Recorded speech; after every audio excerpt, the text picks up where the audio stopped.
Selamat pagi sahabat Ragam, kembali lagi bersama Ragam Indonesia. Selama 30 menit ke depan, kami akan menemani Anda dengan beragam informasi menarik tentang Indonesia. Sahabat Ragam, kerbau merupakan binatang memamah biak yang masih termasuk dalam anak suku Bovinae.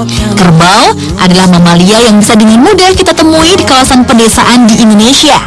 Kerbau selalu menjadikan binatang peliharaan untuk diambil beberapa manfaatnya. Tenaganya sering digunakan untuk membajak sawah, mengangkut sejumlah barang, atau untuk proses pembuatan gula di kawasan Sumatera Barat. Sementara, daging dan kulitnya bisa dijadikan bahan makanan. Selain itu, air susunya juga bisa dimanfaatkan untuk pembuatan yogurt. Cara merawat binatang mamalia ini cukup mudah. Dia hanya perlu diberi pakan dan tempat penggembalaan yang luas.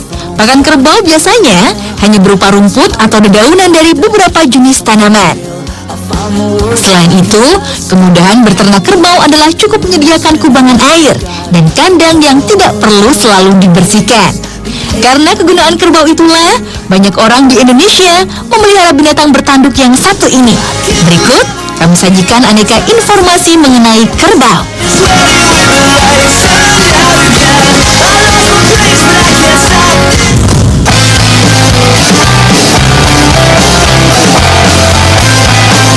Di Indonesia sendiri, berdasarkan karakteristiknya, kerbau dibagi menjadi dua, kerbau sungai dan kerbau rawa. Kerbau sungai memiliki kulit hitam pekat, tubuh yang padat dan cenderung pendek, lalu leher dan kepala relatif kecil, punggungnya lebar, serta tanduk berbentuk melingkar rapat seperti spiral. Di Indonesia, kita bisa menjumpai kerbau ini di Kalimantan Selatan dan Kalimantan Timur. Beberapa orang menyebut kerbau ini sebagai kerbau kalang atau kerbau rawa. Kerbau yang satu ini memang lebih banyak menghabiskan waktunya di dalam air. Ia baru akan kembali ke kandang saat sore menjelang. Warga yang memelihara kerbau kalang ini hanya perlu menyediakan kandang di atas rawa dan memberinya makan berupa rumput. Saat pagi datang, kerbau ini akan dilepaskan berenang ke dalam rawa.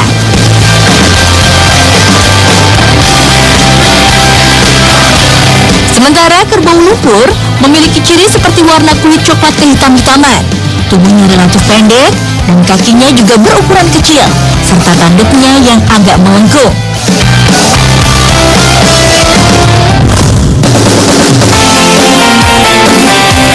Sahabat Ragam, karena dagingnya yang cenderung keras, kerbau kurang populer sebagai sajian kuliner. Namun hal ini tidak berlaku bagi masyarakat Kudus, Jawa Tengah. Warga Kudus justru memanfaatkan daging kerbau untuk membuat hidangan khas berupa soto atau hidangan lainnya. Daging kerbau yang berserat kasar bisa menjadi lembut dan menciptakan aroma khas pada masakan. Sementara kulit kerbau juga bisa dimanfaatkan untuk pembuatan sepatu, tas, jaket, dan beberapa barang lainnya. Tak hanya itu, kulit kerbau juga bisa diolah menjadi makanan yang nikmat. Sahabat Ragam pernah mendengar kerupuk rambat atau kerupuk kulit kerbau kan? Ya, kerupuk ini menjadi hidangan pelengkap dalam masakan gudeg atau bisa juga langsung disantap. Kulit akan mengalami beragam proses pengolahan hingga akhirnya bisa dimakan dan berubah menjadi hidangan yang menggugah selera. Di Sumatera Barat, susu kerbau bisa diolah menjadi hidangan nikmat. Susu yang masih segar biasanya dimasukkan ke dalam potongan bambu dan ditutup dengan daun pisang. Karena proses fermentasi, susu kerbau akan mengental dan berubah menjadi sedikit asam. Masyarakat Sumatera Barat biasa menyebut makanan ini sebagai dadia. Dadia memang berbentuk seperti yogurt, hanya saja sedikit lebih kental dan padat. Dadia bisa langsung disantap atau dicampur dengan beberapa jenis makanan. Dadia bagus dikonsumsi untuk memperlancar pencernaan. Bakteri baik yang ada dalam dadia akan membantu proses pencernaan yang terhambat. Jika Anda kurang suka dengan rasa asam pada dadia, Anda bisa menambahkan gula cair atau madu.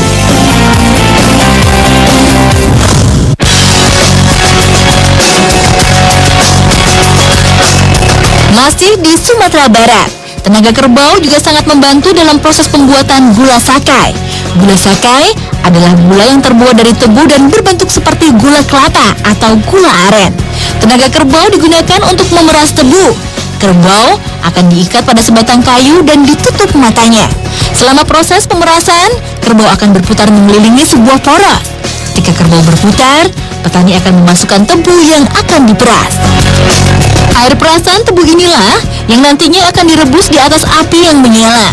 Air tebu ini harus terus diaduk hingga warnanya berubah menjadi kecoklatan.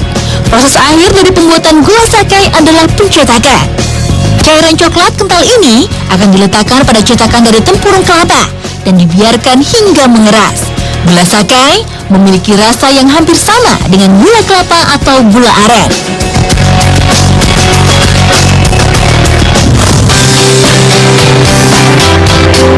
Sementara di Tanah Toraja, ada kerbau yang sangat disakralkan oleh masyarakat sekitar. Kerbau ini biasa disebut tedong bonge atau kerbau bule. Kerbau ini memiliki ukuran sedikit lebih besar jika dibanding kerbau biasa. Tedong bonge di beberapa bagian tubuhnya berwarna bule atau kulitnya kemerahan. Kerbau ini akan mendapat perlakuan istimewa dari sang pemilik. Ia akan dimandikan dengan sabun khusus, serta tanduknya juga mendapat perlakuan istimewa agar kuat dan mengkilap. Dalam beberapa upacara adat Tanah Toraja, tedong bonga menjadi salah satu pelengkap yang harus dihadirkan. Karena itulah, harga tedong bonga cukup fantastis. Jika seekor kerbau biasa bisa dihargai antara 8 hingga 15 juta, maka tedong bonga bisa dihargai 250 juta. Wah, cukup fantastis ya.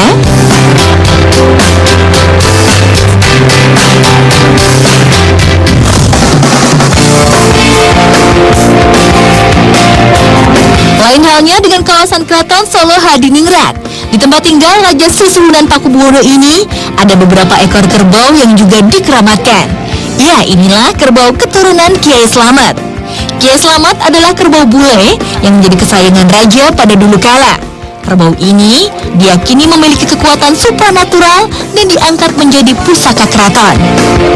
Karena itulah, setiap malam satu suro, keluarga kerbau Kiai Slamet selalu dijadikan cucok lampah atau pembuka jalan dalam kirap pusaka keraton.